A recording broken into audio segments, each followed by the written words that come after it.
So the important thing to recognize is that as we hit the 3 million, a lot of things change. We move from an experience of pure discovery to one where what really starts to matter is driving consistency, repeatability, and increasing predictability.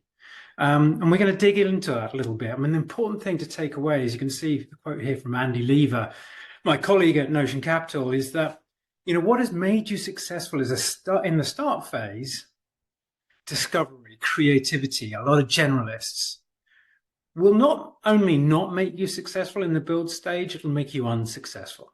And I think it's important to note that when we look at performance of SaaS companies that raise VC-backed money, this period, 3 to 10 million and 10 to 30 million, is the graveyard of not just European SaaS businesses, but SaaS businesses worldwide.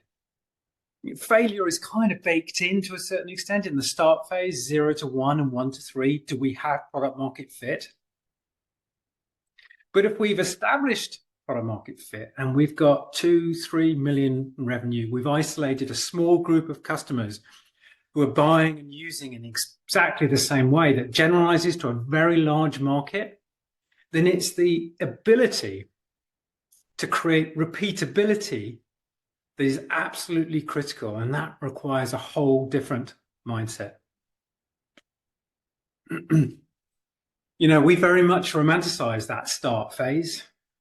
We laud the centaurs and the unicorns, but the build first stage is the hard yards. This is where so many fail. The quote on the right side, I think, is really nice from Rachel Turner. She's an executive coach who works very closely with many of our portfolio companies. And she describes the characteristics of the founder at the start, build, and scale stage as being fundamentally different. And as you go from start, where the CEO and founder is a fearless warrior, constantly battling from the front, that fearless warrior needs to become an architect. That fearless warrior is driving that shift of gears from chaos to order, starting to augment their team with specialists replacing generalists, starting to develop systems and process that underpin repeatability.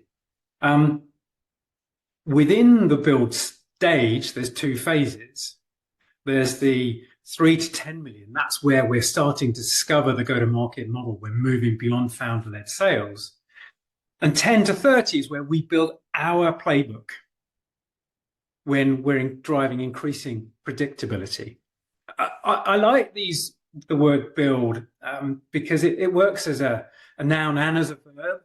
It's a stage, but also it's about building, and it's about people who are builders.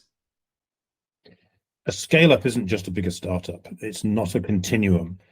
To build, much of what you did do instinctively well as a startup does now need to be recognized and appreciated and systemized, but many things have to change. New disciplines will be needed to go on that scale journey. So there's a lot to do, but there are 3 fundamentals I'll go through. One is to absolutely, like you did as a startup, obsess about the customer problem. You can never get too close to it, and do it throughout the organization, not just the front line. And the only way to do this effectively, frankly, is to focus. You won't have enough resources to do many ICPs or many segments. You got to get really uncomfortably focused. Get to that aha moment when your team says to you, hey, we thought we understood our customers, but now we really do. And by the way you did this well as a startup was because you naturally work cross-functionally. You didn't care which function it was.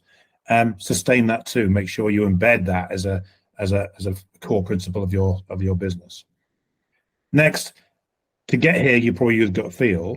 You need to complement it, not ignore it, but complement it with the insights you get from data. So stand up your RevOps function, make it effective, and collect data consistently across the whole life cycle of the customer, and feed that data back so you can make better planning decisions, better forecasting, and give the data and the insights back to the team on the front line so they can get better every single day. And finally, those same people need to develop into specialists from probably what you have today, which is generalists. They probably show promise in certain areas, reinforce that, build upon it, really add to their personal development, as well as bring in people with experience from the outside to complement your growth. So happy scaling. Let's dig into that a little bit more about the 3 to 10 million and the 10 to 30. The 3 to 10 million stage is really interesting because actually we have to maintain that level of creativity and discovery that we had at the start stage. And realistically, that never really goes away. But we have to combine it with an increased emphasis on process because we're discovering the go-to-market strategy that works from us. We're working from first principles to understand how best to acquire, make successful, land, expand our ideal customers. And at the same time, we're codifying the processes that underpin that will allow us to create consistency and repeatability. As we move past 10 million of ARR, especially as we're moving on to 20 or 30, then every process needs to be defined and refined. We've got to codify that repeatability. Harrison Rose, one of our experts and the co-founder of Paddle, talks about that ability and the critical importance of building repeatability at atomic level across the customer lifecycle. As we're moving from 20 to 30 million, of course, organizational complexity is increasing. And so the types of people that can be successful across these stages are very, very different from the people who've been successful in the start stage. We're going to dig a little bit into the common mistakes because so many abound, but so too do common principles that underpin success. So the pillars of success in the build stage. The thing you've got to recognize is that we're talking about some really big breakpoints. The founder privilege is eroding. So, and also the business is starting to get in its own way. So here are a few pillars of success. One is build your go-to-market based on first principles. Your go-to-market could and should be as unique as your product and your proposition. Number two, increasingly move from generalists to specialists and then to professionals. What do I mean by that? They're still A players, they're still 9 and 10 out of 10, they're still superstars, but they have very, very different kind of mindsets. And comfort zones. Increasingly, you need to know your customers inside out. That obsession about finding the ICP is one that we need to absolutely focus on. We need to get increasingly narrowly focused on an ideal customer. We can win fast, we can land big, we can expand, they'll stay for us forever. Increasingly, I need to know my TAM inside out, and I need to have what we call sequence segmentation. So within that TAM, there are multiple different segments. Which am I going to focus on first? I want to create sequential focus.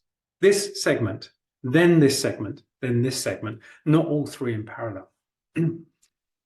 I need to define the customer journey from end to end. How do I discover and find an ideal customer through to how do they become an advocate and everything in between?